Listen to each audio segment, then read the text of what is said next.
Hey everybody, it's Bruce here with Traveling with Bruce. Got an update on the Oasis of the Seas. She was involved in a pretty bad accident on April the 1st, April Fool's Day of all days.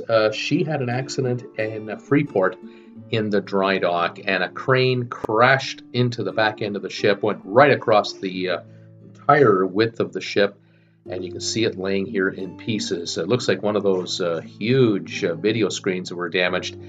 The cruise line has announced 3 cruise cancellations, 2 7-day cruises, one for April 7th, one for April 14th, and a third cruise that was supposed to take off from Port Canaveral on the 21st of April for 14 nights to Barcelona.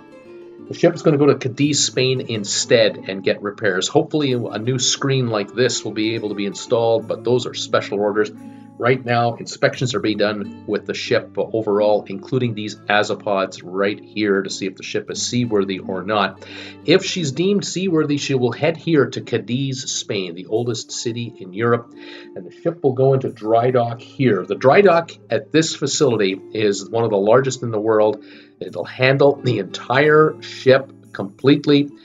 She'll work her way into here and will be hoisted out of the water, and they'll be able to work on the ship for as long as it takes.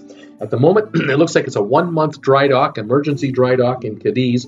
May the 5th, the ship is scheduled to begin service in the Mediterranean for the summer on weekly cruises until September the 22nd. After that, from the 22nd of September till November the 15th or so, the ship is going to go back to Cadiz for her scheduled dry dock, which is supposed to do a lot of cosmetic work and a lot of other improvements and enhancements to the ship's Wi-Fi and all the other features that they want to add to this ship. They want to bring the Oasis ship right up to the Symphony of the Seas quality and new features. So there's a lot of work to be done here, hundreds of millions of dollars to be spent on the ship.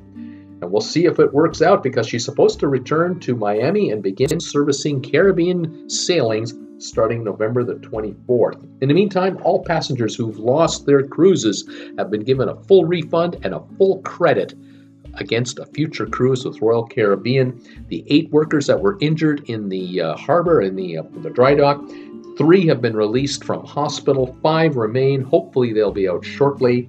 Apparently injuries are non-life-threatening from what we hear. We hope for the best there. And that is the latest up to now, April the 4th, 2019. We'll stay on top of the story. Join me Monday to Friday, 5 o'clock Eastern, Saturdays at 2. We talk cruise ships 6 days a week. Subscribe today, and we'll talk to you later, everybody. Bye for now.